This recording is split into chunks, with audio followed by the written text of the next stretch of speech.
దేవుళ్ళకి ఆయుధాలు ఎందుకు అంటూ సాధారణంగా నాస్తికులు, హేతువాదులు ఇట్లాంటి వాళ్ళు మాట్లాడుతుంటారు. అట్లాంటి వాళ్ళకి హిందూ మత పెద్దలు లేదా హిందూ ధర్మ పెద్దలు చెప్పేటటువంటి లెక్క.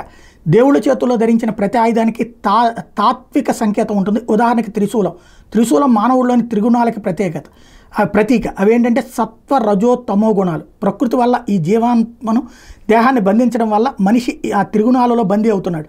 శివుడిని త్రికరణ శుద్ధిగా అంటే మనోవాక్కాయములతో స్మరించిన, నమ్మిన, పూజించిన ముక్తి కలిగి మోక్షం లభిస్తుంది. అందుకే శివుడు త్రిశూలధారి. దేవుడు ధరించే ఆయుధాలకు ఉన్న తాత్విక సంకేతం ఏంటో చూద్దాం.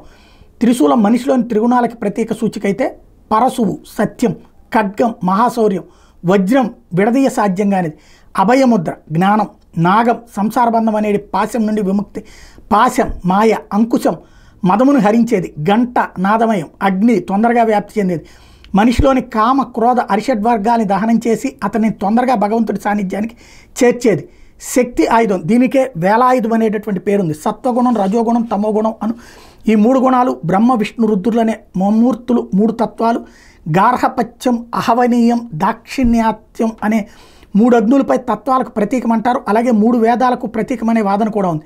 దండం, దీన్నే కర్ర బెత్తం అని కూడా అంటారు. సంసార బంధంలో చిక్కున్న వారికి దండం రక్షణిస్తుంది. దండం దశగుణం భవేత్ అంటే ఏంటో తెలుసుకుందాం. విశ్వామిత్రాహి పశు కర్దమేషు జలేషు చ అందే తమసి వార్ధక్యే దండం దశగుణం భవేత్.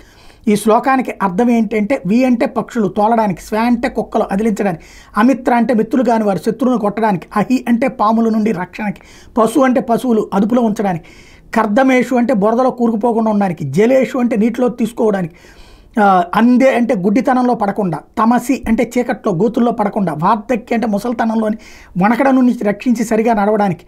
పై కారణాలతో దండం 10 రకాలుగా ఉపయోగపడుతుంది. ఇకపోతే చక్రం, విష్ణుమూర్తికి ప్రియమైన ఆయుధం చక్రం. దీన్ని సుదర్శన చక్రం అని పేరు. ఇది గుండ్రంగా ఉండి 4 దిక్కుల అగ్నిజ్వాలలతో ఉంటుంది.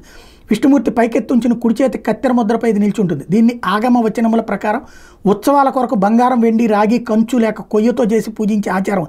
దీన్నే సుదర్శనాల్వార్ లేక చక్రతాళ్వార్ అనే పేరుతో పిలుస్తారు. చక్రం దుష్ట శిక్షణకు, శిష్ట రక్షణకు సంకేతం. ఇంకా చలనానికి కూడా చక్రం ప్రతీక.